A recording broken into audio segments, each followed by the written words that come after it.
মায়াতে ভুলিয়ে রাখে, দু একজনের জ্ঞান হয়। তারা মায়ার ভেলকিতে ভোলে না, কাম কাঞ্চনে বশ হয় না। তো এই কথাগুলো যখন বলছেন, মায়ার ভেলকি, মায়া হচ্ছে ভগবানের শক্তি। এখন ভগবান যখন একটা জিনিস সৃষ্টি করছেন, একটা জিনিস মনে রাখতে হবে, সেটা হচ্ছে এই পুরো ব্যাপারটাই কিন্তু খেলা, কিন্তু আমরা বুঝতে পারছি না এটা খেলা। প্রচণ্ড একেবারে উৎসাহ নিয়ে আমরা করতে চেষ্টা করছি, আর সেটা করতে গিয়ে আমাদের ভীষণ বদ্ধ হয়ে পড়ছি। এর পুরো জগতের এটা একটা খেলার মতো চলতে থাকে, কিন্তু আমরা বুঝতে পারি না। আর সেই কারণে এটা যদি আগে থেকে বুঝতে পেরে যাই, তার কষ্ট থাকে না। আমি যতটুকু পেয়েছি আমি খুব সুন্দর আছি, কোনো অসুবিধা আমার নেই। এবার যা যা ইচ্ছেগুলো হচ্ছে চেষ্টা করবো এটা করতে, করবে। যদি না হলো আর কি করা যাবে। আমার জীবন তো 100 বছরের জীবন, কেন শুধু শুধু এটার মধ্যে যাব? বাস এইটুকু শুধু চিন্তা। যেটা পেয়েছি আমি খুব খুশি, আর সেইটার জন্যে ভগবানকে ধন্যবাদ দেওয়া কেউ একজন আছেন যিনি আমাকে এত কিছু দিয়েছেন। I am very happy. জন্মের পরেই তো মরে যেতে পারতাম, কিন্তু না, আমি এতদিন তো বেঁচে আছি, এখনও তো প্রোটেকশন দিচ্ছেন, সব কিছু তো হচ্ছে। একজন লক্ষ্য করছে, সেই সমানে আমাকে এত কিছু দিয়ে চলেছে, তারপরেও আমি কেঁদে বালিশ ভেজাচ্ছি।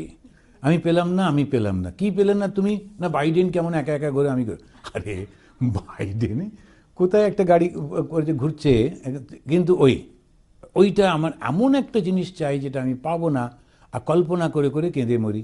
কিন্তু যেটা পেয়েছি সেটাতে মনে থাকে না। কিন্তু ওইটাই হচ্ছে সাধু সঙ্গ করা, এবং বারবার মনে করা যে আমি কিছুই তো, আমি একেবারেই কিছু নই, কিন্তু তুমি আমাকে সব কিছু দিয়েছ, কিভাবে ঘিরে রেখেছ সমস্ত কিছু।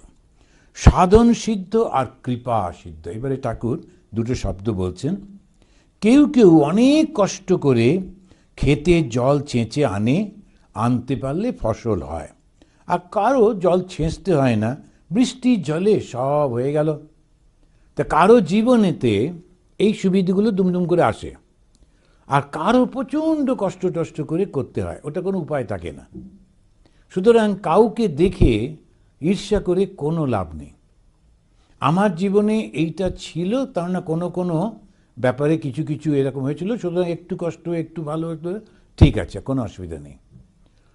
কিন্তু যে মুহূর্তে আমি কাউকে নিয়ে ঈর্ষা করি, মানুষ কিন্তু দুঃখ পায় নিজের জন্যে না, অন্য কেন ভালো হলো ওইটা নিয়ে। আর সব থেকে আমার খুব অদ্ভুত লাগে, ঈর্ষা ঝগড়া আত্মীয়দের মধ্যে হয়, অনাত্মীয়দের মধ্যে হয় না। কোনো একজনের ছেলে ফার্স্ট হয়েছে, তাতে আমার কিছু এসে গেল না, কিন্তু যেই আমার দাদার ছেলে ফার্স্ট হলো আর আমারটা ঘুরে বেড়াচ্ছে, তখন ওকে আমেরিকায় কান ধরা যায় না, কিন্তু লুকিয়ে চুরিয়ে একটু দিলাম পিটিয়ে।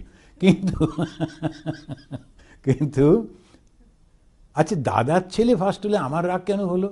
আমি কাছের লোকের কাছে মনে হয় আমি হেরে গেলাম, ওই জন্য রাগ হচ্ছে।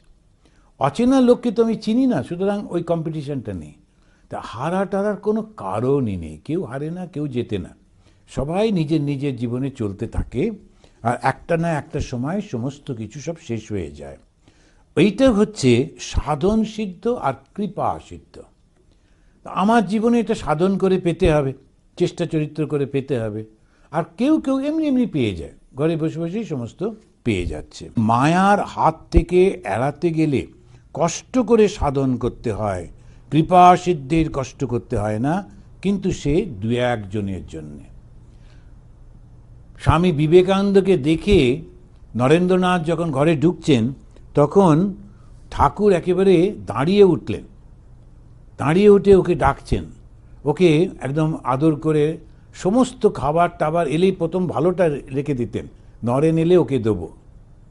অন্যদের ঈর্ষাও হতো, কেউ কেউ বলতো যে মশাই আমরা কি বানের জলে ভেসে এসেছি, সব কিছু আপনি ওর জন্য রাখেন কেন? বলছে না, ওর সঙ্গে আমি আলাদা।